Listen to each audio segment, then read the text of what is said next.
Hey teman-teman milenial, berjumpa lagi dengan di channel YouTube Warlan Putra. Channel YouTube Warren Putra. Warlan Putra itu Pak. Kali ini saya sudah bersama Kang Yusuf Suparman ya. Betul. Halo Oke, Kang Warlan. sebelum lanjut kita saksikan dulu intro berikut ini.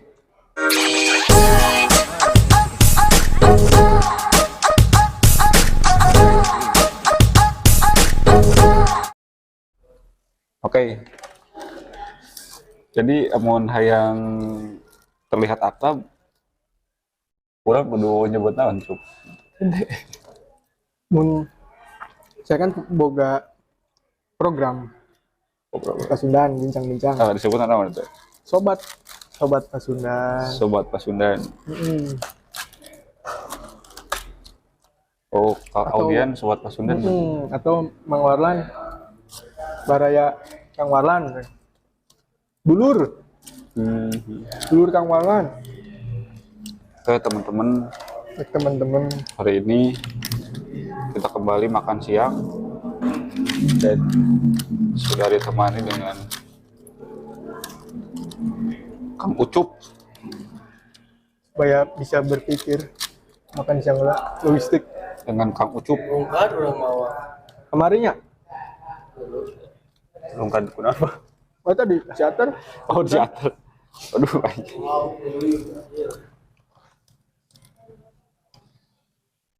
Bukan Kang Ucup teman-teman, tapi saya biasanya memanggilnya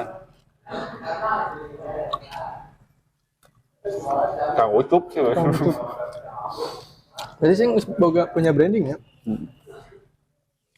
Beliau ini adalah salah satu host program Ucup apa nih? Bincang-bincang Pasundan. Bincang-bincang presiden. Jadi kali ini kita coba host wawancara, Terus diwawancara gitu. gitu. Itu Cup, kapan sih ente? Kamu sih masuk ke dunia apa? Jurnalistik itu mulai kapan? Saya mengenal dunia jurnalistik itu sejak 2012 SMA. Sejak 2012 SMA ya kelas 2 lah waktu itu. Situ mulai kenal SMA jadi itu dia di mana? di SMK Pasundan. Di SMA Pasundan, terus enak ke Pasundan jadinya. Tapi beda. Berarti hal yang Cuma ya kebetulan cocok logi kata Bang Sur. kan namanya sama. Kenal jurnalistik, berarti kalau di sekolah lama suka ada berarti buletin sekolah ya kalau nggak salah, majalah sekolah. Saya belum pernah gabung di ekskul jurnalistik. Tapi dulu pas di OSIS ada pelatihan program jurnalistik. Jadi kenal lah. Sampai sekarang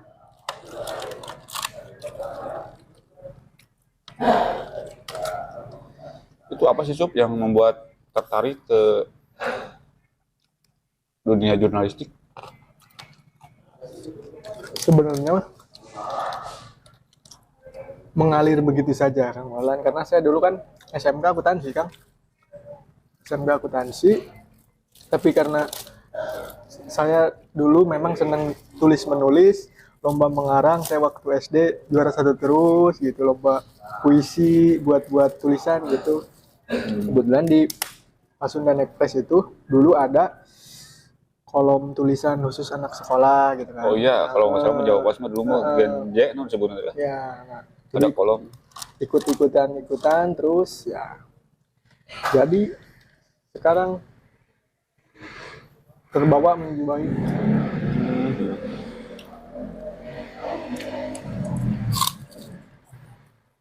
Ya kalau nggak salah mah dulu tuh, saya juga pernah ngobrol sama apa kepala PGRI 1 kalau nggak salah,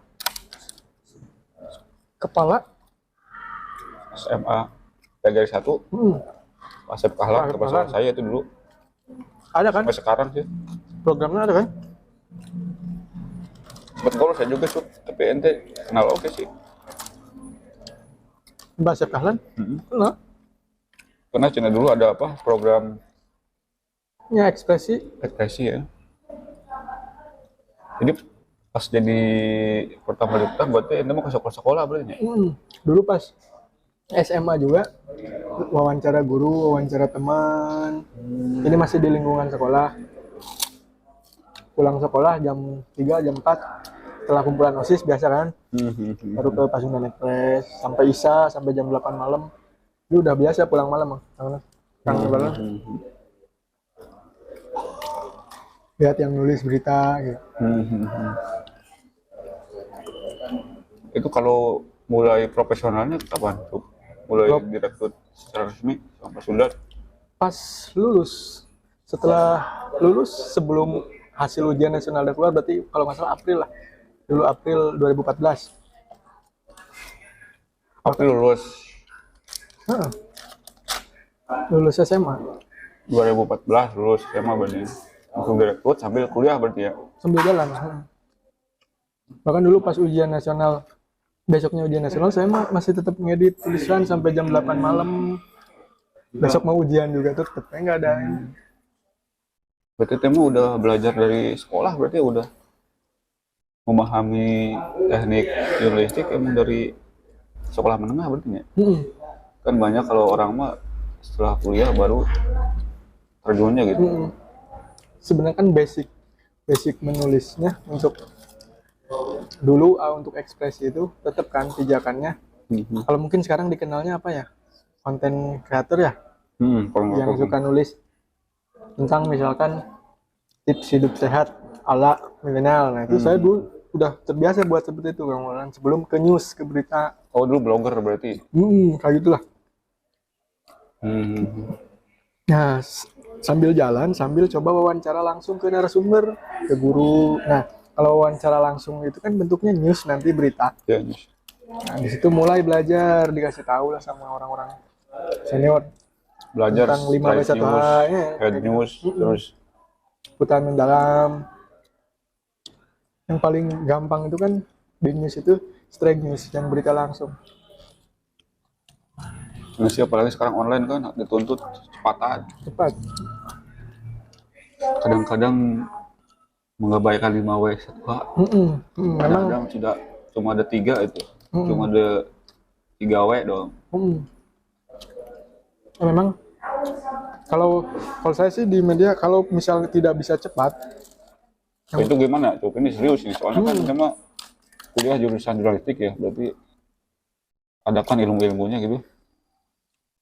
Kalau itu perkembangan sekarang gimana coba? Perkembangan Dan media online sekarang? Sekarang media online itu kan di kontennya itu kalau saya klasifikasikan tuh ada 2 lah. Ada yang news, ada yang artikel kan. Yang news. Nah, dua-duanya itu ya sekarang memenuhi itu konten-konten di media online. Tapi ada juga media yang dia fokus ke betul-betul news, ada juga yang fokus ke artikel, ada yang menggabungkan keduanya. Ya Kang Marlan kan keduanya kan, news juga ada, artikel ada. Tapi ya tetap prinsip-prinsip kerja jurnalistiknya mah ada. Hanya kalau yang artikel itu kan dia tanpa melalui proses wawancara ya. Paling dia riset-riset di internet. Tetap kan disebutnya melalui proses pengumpulan data kan.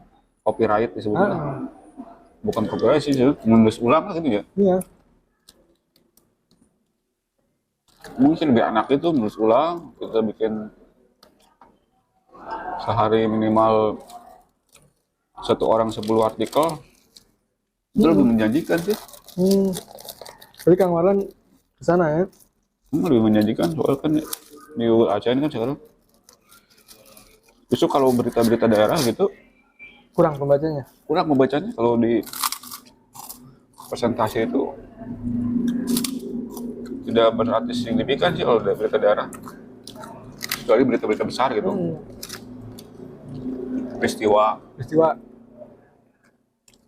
justru yang paling menyumbang viewer terbanyak tuh viewer terbanyak itu artikel ya. lifestyle lah gitu.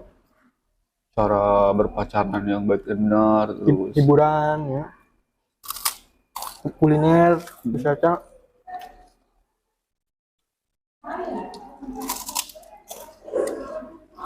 itu berita-berita apa Bupati Subang keliling mana itu nggak ada sih. Jarang, dikit ya. Kalau saya pikir itu mah hanya untuk menguatkan eksistensi kita ke narasumber langsung ya. Maksudnya berita-berita daerah tetap diakomodir ya. Tetap Bahwa ya menunjukkan bahwa kita sebagai media bukan blogger gitu kan.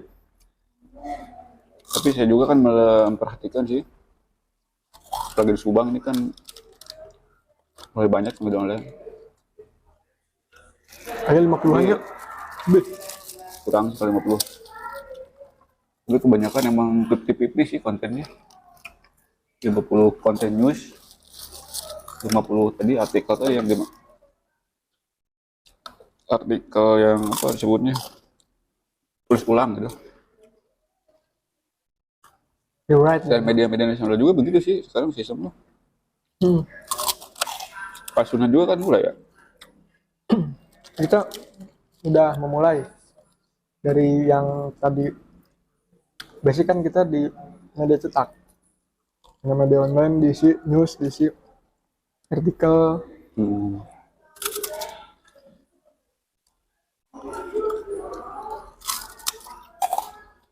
Kalau itu apa, gimana sih itu bisa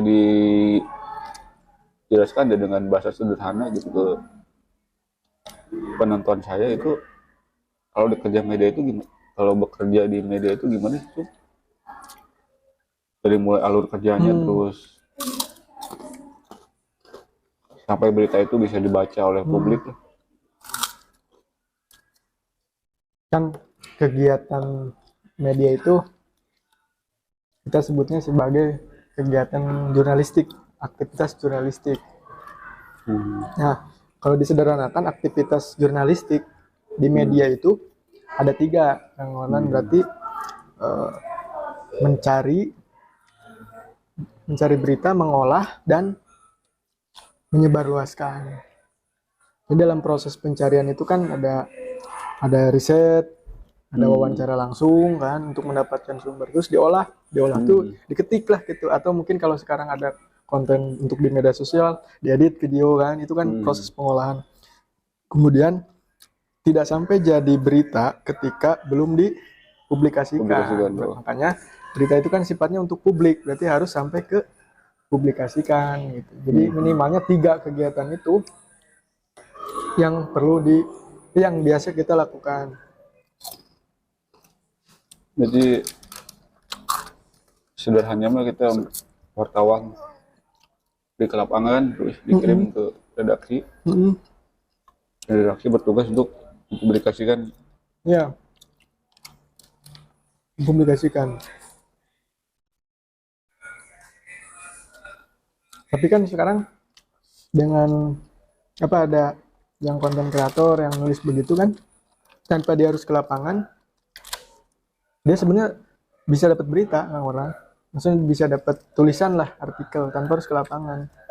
Jadi kan dia ya searching di internet, cari referensi, TikTok, di medsos aja. ngutip statement orang di media sosial kan. Misalkan 7 potret artis paling hot nah, atau paling menarik, netizen langsung tergila-gila. Kan nomor 7 ya. gitu. Kan sekarang gayanya gitu di media, gaya clickbait ya. Tapi justru itu membuat media-media mainstream ya, media-media itu suka dibilang sama netizen sampah buat. Karena berita remeh-temeh juga masuk gitu. Tapi mereka juga tidak sadar bahwa mereka justru berita remeh-temeh itu yang banyak pembacaannya.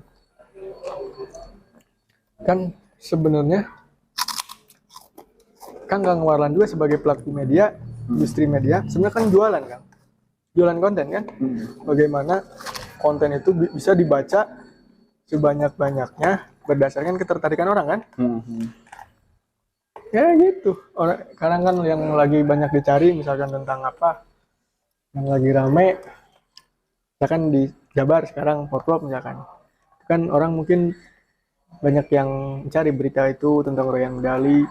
Nah, berarti kita juga menyesuaikan kebutuhan itu berita kita supply terus. Nah, kan kalau di ilmu jurnalistik ada berapa sih disebutnya? Yang 76 disebut berita itu harus yang dekat dengan kita. Oh, kalau kita mah rukun iman berita lah istilahnya, kedekatan. Kan ada ya gitu. Siapa tokoh kan, ketokohan yang memiliki nilai berita, interest. Ya nilai berita itu deh. Nilai berita ya. Yang sederhana. Terus kalau kita di Subang ya pasti berita Subang tuh ya dahulukan kan. Karena lebih dekat kita dengan masyarakat Subang. Iya bener, unsur kedekatan itu. Kita punya referensi nggak Cup? Selain di Subang, perkembangan media di mana gitu?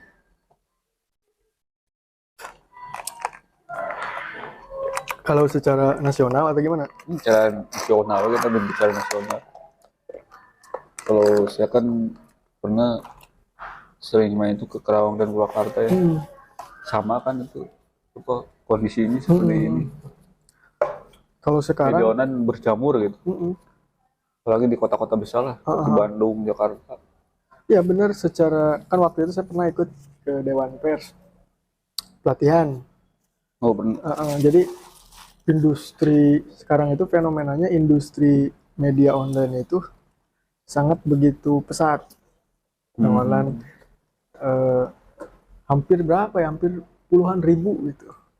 Kalau nggak salah 40.000 kan? 40.000 lebih. Tapi yang mungkin yang terdata, yang terverifikasi mungkin menurut Dewan Pers itu tidak sampai segitu. Bahkan kayaknya kurang dari 5.000-an. 5.000-an. Memang saya kan bisa dicek di website. Bisa dicek. Artinya semangat ya publik untuk yang menjadi pelaku industri media itu sangat tinggi menurut saya itu. Peluang bisnisnya ada. Tinggal bagaimana ya mungkin pemerintah dalam hal ini Dewan Pers bisa mengakomodir itu. Kasih petugas pembawa kepentingan nulis. Kan kalau media itu kan dia punya undang-undang sendiri kan, undang-undang pers. Undang-undang pers berarti ketika segala aktivitas yang berkaitan dengan media itu akan dilindungi atau akan berdasar undang-undang pers kan? Pers tersebut. Dengan catatan kalau kata orang Dewan Pers dia harus mengikuti aturan dari Dewan Pers kan, verifikasi. Iya kan. Gitu kan? Kalau ada pelanggaran di pers itu tidak langsung bisa dijerat dengan tindak pidana. Itu harus dilaporkan dulu ke Dewan Pers. Kemudian nanti disidang oleh Dewan Pers, nanti bisa ditentukan apakah media tersebut memenuhi kriteria sebagai perusahaan pers atau tidak. Iya. Kalau memenuhi kriteria, mungkin ada pembelaan dari Dewan Pers. Kan bisa nanti kan selanjutnya hak jawab atau hak sanggah. Hak sanggah betul memang. Tapi banyak juga sih sekarang kasus itu yang langsung ditangani polisi, ada juga sih. Ya bisa jadi mungkin dia tidak, bisa jadi karena di produknya, bisa dari administrasi kan. Kalau berita itu kan harus sesuai kode etik kan, kode etik jurnalistik. Nah ya kalau sesuai administrasi berarti dia harus terverifikasi kan. Nah sepertinya nanti di Dewan Pers akan melihat dari sisi produknya gimana. Kalau dari sisi produk dia memenuhi unsur kode etik jurnalistik 5W1H kebanyakan yang langsung ditangani penegak hukum itu kebanyakan yang tidak berbahan hukum sih kebanyakan. Iya, ya berarti dilihat dari sisi administratifnya. Tapi kan bisa jadi media yang benar dia secara berbadan hukum tapi dia tidak memenuhi kode etik jurnalistik tetap. Nah itu harus diselesaikan di eh, Dewan Pers. Urusan pers mah harus dengan Dewan Pers. Sih sebenarnya emang sih emang gitu Cuk. Tapi kemarin kan contoh kasus yang terbaru tuh di Karawang tuh ya. Pernah denger yang di Karawang tuh apa yang wartawan dipersekusi. Oleh salah satu pejabat katanya yang itu bukan. Terus seharusnya kan kalau pejabatnya paham ilmu jurnal paham dengan undang-undang pers ya lapor aja dulu ke Dewan Pers sebenarnya. Iya. Ya bisa jadi karena ketidaktahuan, kurangnya informasi. Bagaimana sih ketika ada sengketa dengan pers? Bisa jadi yang bersangkutan misalkan publik tidak tahu kalau ada urusan pers, ya tahunya lapornya ke polisi gitu. Bisa jadi kan Terus seperti itu. keburu ambak ambak anjing langsung bener lapor. Bisa jadi seperti itu. Bisa memakai tindakan premanisme. Nah, kalau misalkan dia udah ke tindakan pidana ya itu mah Berarti ranahnya seperti di Subang juga ini banyak sebenarnya Cip. Sekarang saya juga bukan miris ya sebutnya, merasa kan pejabat-pejabat di Subang itu apa intelektualitas tinggi sebenarnya, berpendidikan gitu. Tapi dalam menghadapi para jurnalis di Kabupaten Subang ini secara lokal gitu, sepertinya tidak terlalu ramah sih kebanyakan tuh. Maksud tidak terlalu ramah itu tidak mereka, terbuka. Bagaimana? Ya salah satunya itu tidak terbuka. Terus yang kemudian mereka tidak tahu bagaimana sih cara menghadapi press yang baik dan benar tersebut gitu. Banyak kan sekarang di Subang disebutnya bukan wartawan ya, oknum. Oknum wartawan itu kan melakukan pemberitaan secara bombastis, secara tendensius menyerang. Tapi si pejabatnya itu diam aja gitu. Padahal kan kalau dia merasa dirugikan atau gimana, bisa masuk sengketa pers ya, bisa dilaporkan ke Dewan Pers. Kalau saya ini sebagai pejabat merasa dirugikan atas pemberitaan wartawan lapor ke sana. Ini bukan terkesan dibiarkan atau tidak berani gitu. Menurut Anda gimana coba itu? Apakah pejabat Subang tidak berani atau gimana? Itu mah sikap sih sebenarnya. Apakah kan ketika kita ada sesuatu yang hangat menerpa kita gitu ya, atau menuduh kita, kan ada beberapa pilihan. Apakah kita akan bereaksi atau cukup mengabaikan? Ya mungkin pilihannya ya udah diabaikan saja. Diabaikan. Kalau dengan beberapa pertimbangan. Kalau bereaksi berarti dilayani, berarti mungkin pertimbangannya akan berurusan lebih panjang, malas untuk ngurusin capek mungkin, ya udah diabaikan aja lah mungkin gitu. Toh mungkin dari dampak pemberitaan itu tidak berdampak ke misalkan ke posisi dia sebagai pejabat publik, bisa jadi kan? Mungkin bisa disederhanakan lah, punya kartunya mungkin itu ya bisa seperti itu. Udah abaikan, ada yang udah jadi abaikan. Saling menghargai berarti pada ujungnya berarti ya. Saling menghargai. Kemarin pulang jam 1 Pak. Berarti udah madang saya sibuk di catur banget oh gitu. Oh saya. Tapi selain di ngerilis selain di media ayat juga ternyata di beberapa medsos aktivis di Subang itu terkesan itu yang paling bahaya menurut saya. Saya paling takut sih kalau membaca aktivis mencuitkan sesuatu di medsos itu kan langsung menuduh secara tendensius kan. Iya. Oke lah, ada beberapa yang mempunyai dasar hukum fakta, tapi kan kalau di medsos itu takut juga ya berarti. Kalau di medsos kan misalkan ada Kang Warlan misalkan dia posting sesuatu terus memojokkan orang lain menuduh gitu kan.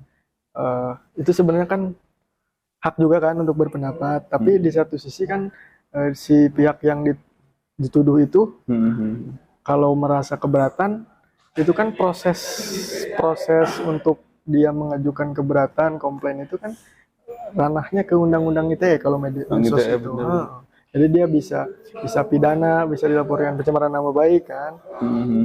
Kalau misalkan dia merasa dirugikan. Tapi kan ada juga diabaikan. Gitu. Kebanyakan diabaikan, makanya Ya kan diabaikan tuh bisa bisa tidak gitu, bisa menyetujui. mungkin ya. saya juga Karena kan nggak tahu pernah konteksnya sih di beberapa mana. kali mencoba, tapi diabaikan sih. Mencoba tweet agak radikal sedikit, tapi terkesan dibiarkan sih kalau Subang itu. Makanya saya berpendapat bahwa Subang itu adalah kabupaten paling dinamis dan kondusif, dengan dinamis dan kondusif. Ayo, udah sih. Tingkat kondusivitasnya tinggi. Berarti minim reaksi gitu. Minim reaksi gitu. Ya mungkin cara yang bijaknya ya gitu, diam. Ketika banyak yang mengkritik, diam. Tapi itu kalian emang di sekolah yang awal ikutan di sekolah, berarti wawancara ke sekolahan berarti ya. Terus pas merambah ke apa liputan ke dinas itu gimana tuh? Kan tugas pertama itu ada pengalaman tugas pertama ada. Ke dinas mana itu? Saya dulu memang basic di pendidikan. Dinas pendidikan. Awal-awal di pendidikan, nggak langsung ke dinas. Dulu sekolah-sekolah itu saya datengin semua, dari SD, TK, mau datengin semua. Satu-satu kenalin, sampai ke perguruan tinggi. Itu dikenal dulu gitu. Terus ke bisnis, terus ke pemerintahan, ke politik. Tapi enjoy yang di mana itu? Nggak bisa di ini. Orang jelas sih enak di politik karena enak sih kompornya kalau di politik itu. Kalau itu di mana enak sih? Sebenarnya sih gimana ya, sudah mengalami semua gitu. Misalnya di politik, di hukum. Kalau di hukum, berita di hukum itu perlu kehati-hatian. Kalau saya nggak suka sih kalau di hukum. Karena terlalu berat. Harus ada dua belah pihak. Debatable. Hukum itu tidak seperti ilmu matematika. Kalau 2+1 3 sih. Semua harus diakomodir kita untuk di. Kalau hukum kan debatable, 2+3 bisa 11 nanti. Paling ngeri saya dulu waktu pas di Karawang saya masa dulu. Sama Bang Dede dulu saya belajar itu sering pengadilan ya. Sering stay di pengadilan sama kejaksaan. Itu nama semua dari mulai politik, pemerintahan, bisnis, pendidikan. Udah ngalamin olahraga ya kan, porprov ya olahraga. Sekarang jabatan di Wasina apa? Sebagai redaktur. Tugas redaktur naon sih ada? Nggak mah nanya aku biar para Bapak sudah tahu juga. Kan wartawan itu sebenarnya bukan bertanya, sebenarnya mencocokkan konfirmasi saja ya. Mencocokkan jawaban yang sudah diperoleh wartawan apakah benar tidak gitu. Tinggal nanti mungkin mana yang dianggap tepat yang itunya. Kan wartawan yang bukan yang hebat sih. Wartawan yang cerdik itu sebelum menemui narasumber sudah tahu dulu jawabannya. Sudah ada bahan data awal. Ya juga gitu kan, kalau udah liputan seperti ke mana, ke dinas mana yang dinas pendidikan, nanya soal DAK itu. Kita bertanya nomor anggaran berapa ya, kita udah tahu sebenarnya dokumennya. Itu untuk mencocokkan aja benar atau tidak gitu. Sudah tahu benar-benar. Makanya tapi nggak tahu sih wartawan sekarang benar gitu sih kan. Ya kan ada yang polos bisa nanya nanya langsung. Tapi ada yang dia aneh sih, sudah punya wartawan saya juga banyak di media Jawa. Saya marahin kalau gitu. Jadi ada yang wawancara kenal super bawa sini. Pas saya tanya narasumber siapa yang diwawancara? Nggak tahu. Nggak tahu ya. Ini aduh luar biasa cuy. Itu kan seharusnya bukan hanya sekedar tahu nama narasumber terus wajahnya, tapi pertanyaan yang kita ajukan juga sebenarnya sudah ada jawabannya sebenarnya. Kita tinggal mencocokkan. Nah makanya saya bertanya dulu Pak Yusuf itu. Redaktur itu tugasnya apa ya? Jadi kan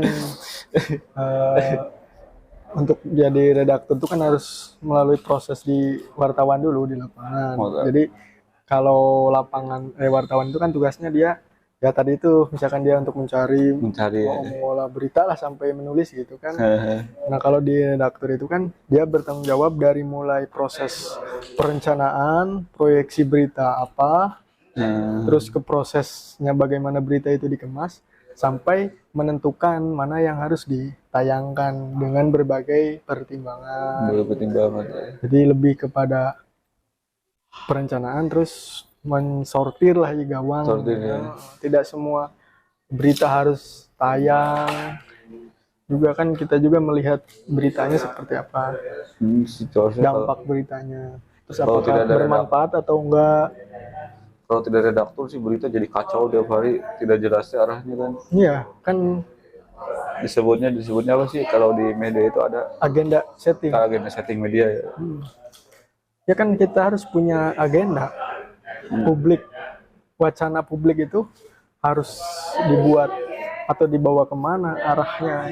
Nah salah satu yang menentukan wacana publik itu kan media yang melemparkan wacana, bahan diskusi, Bener sih. bahan kajian.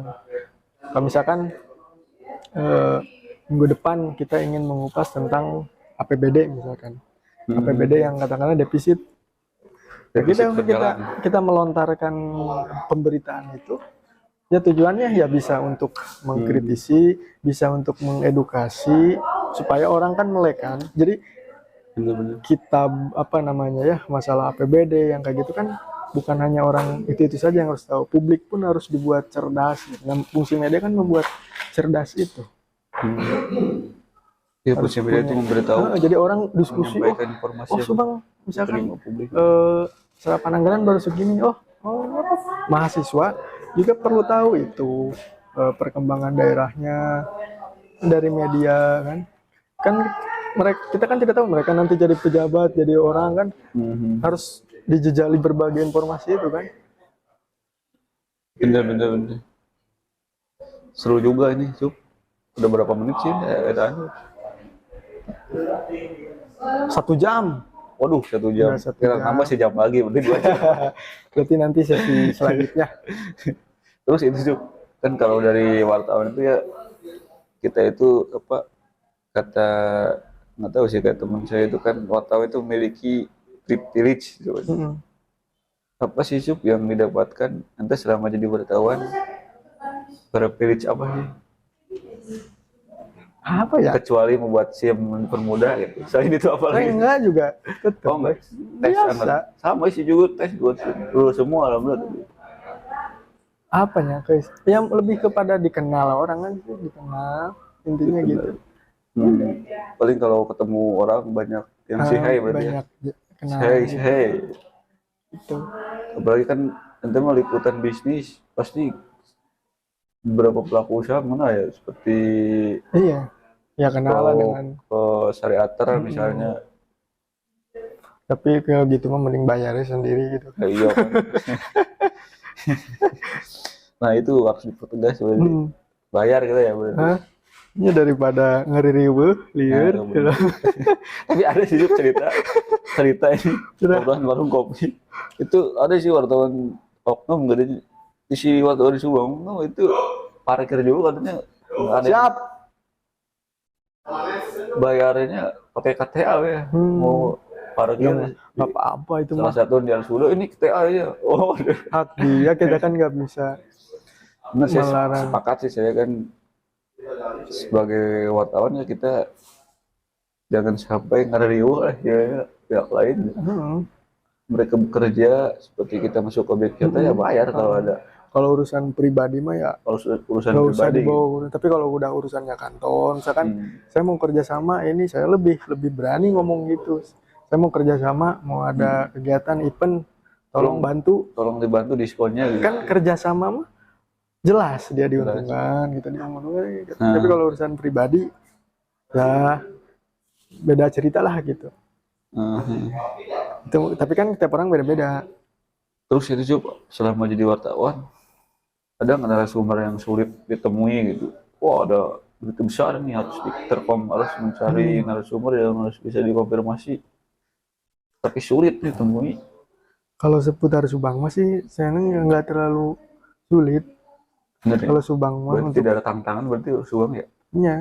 nya tinggal kita Bener. tahu waktu aja, waktu agenda Pak Bupati jam berapa ada di kantor misalkan. Kalau nggak bisa ditelepon kan upayanya kalau nggak bisa ditelepon dia datang langsung.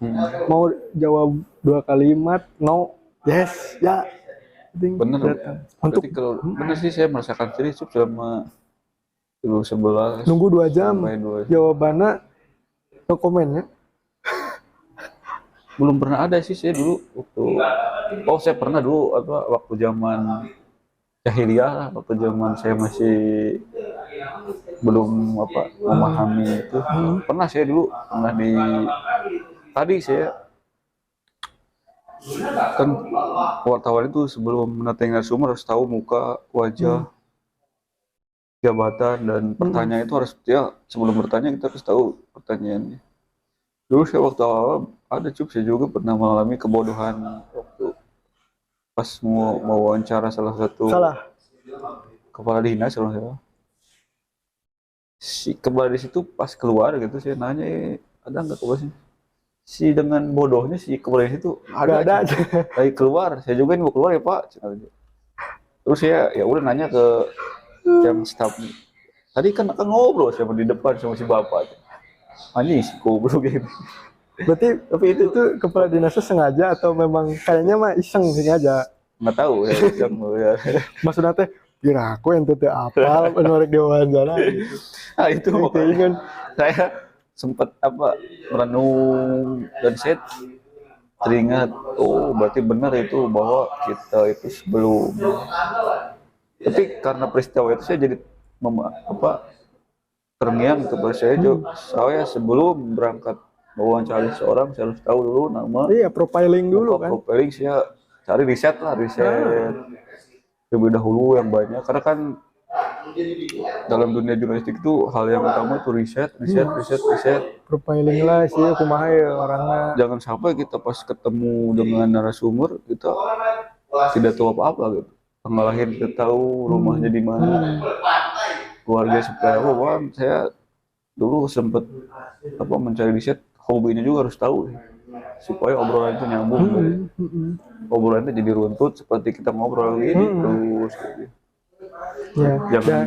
Jangan sampai kita kikuk karena tidak tahu nih saha itu. Jadi jeng pas ketemu bingung rek nanya naon gitu. Pak ada wawancara. Aduh kan ayo naon apa saya paling menghindari perkataan itu katanya tadi pas saya mau wawancara tidak jarang gitu. Kalau kan kita kan sama ya alamat saya juga alamat di grup Jawa. Padahal itu kan dulu waktu saya selalu teringat bahwa pesan Padahal itu kalau wawancara orang itu kita harus seperti ngobrol, bahkan jangan sampai melakukan menodongkan HP gitu. Menodongkan ini sebenarnya rekaman. Pak gimana ini? Karena akan membuat narasumber itu tidak nyaman. Iya. Dan kita nggak nyaman ya, bener. Misalkan sekarang lebih ada yang langsung diketik kan beda-beda ya. Kalau saya narasumber Kang Warlan wartawan wawancara ke saya. Kang Warlan kan harusnya mah merekam lah simpan HP. Tapi Kang Warlan sambil ngetik, sayanya nggak ditatap, saya mah kumaha gitunya. Makanya saya kalau isu-isunya ringan, saya mah ngobrol biasa, biasa simpan di saku, ngobrol begini, natap matanya, tidak merekam. Ini aja kalau gitu berita-berita ringan. Kecuali kita kalau beritanya agak berat soal kasus gitu. Izin kan sambil direkam ngobrol. Rekam tapi rekamannya saya tidak simpan aja di mana gitu. Ya itu kan tergantung. Tapi kalau ringan mah tadi gitu sih ya. Fleksibel kalau misalkan doorstop ya masih kan minimalnya nggak menodongkan alat. Tadi itu rekam untuk membuat nyaman narasumber gitu. Saya biasa aja ngobrol pas paling saya ingat itu 2 kalimat atau 3 kalimat penting udah. Ya kayak ngobrol kita ngobrol berdua tapi sambil fokus main HP berarti dia nggak fokus. Itu dia nggak memperhatikan.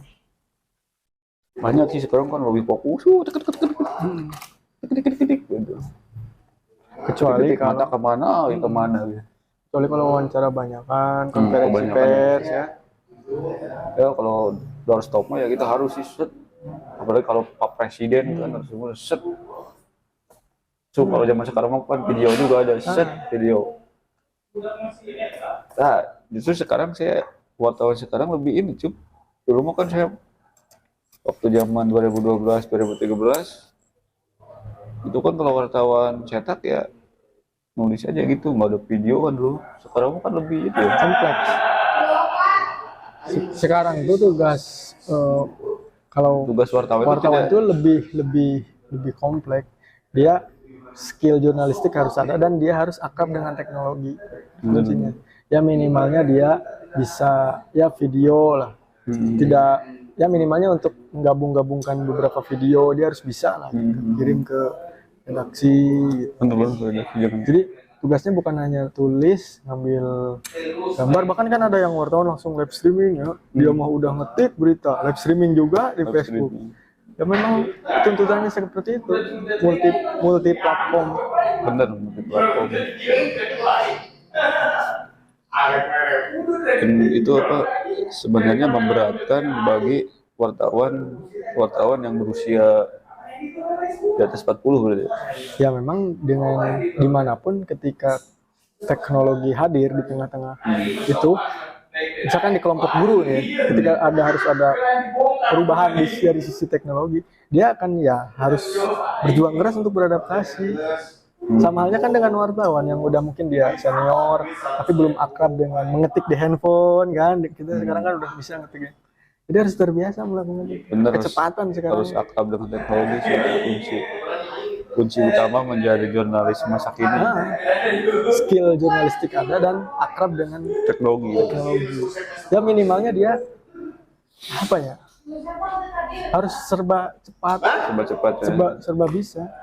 Multitasking lah gitu. Bener. Sekarang ya memang arahnya gitu. Makanya kalau di Pasundan wartawan tuh harus kirim berita, kirim foto, kirim video. Harus itu satu wartawan itu. Sama sih di media Jawa juga. Di Jawa kan sama. Karena kan video untuk mengisi Nah, kita kan platform tadi, multi platform tadi kan. punya YouTube, YouTube, TikTok, tuh apa lagi medsos, banyak. Instagram. Tapi benar cup, saya juga mengalami seperti itu tadi. Oh untuk menemui narasumber itu tidak terlalu sulit ya kalau di Subang ya. Saya nggak terasa. Kalau misalkan tidak di WA tidak jawab dia balas, ya kita mungkin sibuk atau mungkin dia tidak respect. Tapi karena kita perlu datang lah ya gitu. Datangnya aja. Benar sih situ dulu. Oke teman-teman, karena sepertinya ini sudah berapa menit sudah 2 jam. sudah terlalu lama ini saya juga belum cuci tangan nih teman-teman. Ini tangan terasa kering. Mau cuci tangan dan mau minum. Airnya udah habis, mau ngambil dulu teman-teman. Kita cukupkan dulu video percakapan kali dengan Kang Yusuf, salah satu wartawan muda yang ada di Kabupaten Subang. Oke, jangan lupa tonton terus videonya supaya saya lebih semangat membuat konten-konten selanjutnya. Kalau nanti buka medsos apa? Nanti ditulis. Kau punya medsos? Saya medsos, Punya YouTube, Facebook, YouTube punya. saya enggak YouTube, jarang ada kan akun channelnya, tapi saya nggak upload. Tapi yang di Pasundan Express ada. Oh ya udah tuh follow aja Pasundan Express kalau ada. Program bincang. Kalau ingin menyaksikan Kang Yusuf nanti secara formal di bincang-bincang Pasundan berarti. Beliau mewawancari beberapa pejabat ya. Pejabat. Ya beragam sih kita. Ada yang segmentasi pejabat, anak muda, pengusaha. Oke gitu teman-teman. Sampai jumpa lagi di video-video selanjutnya. Mantap.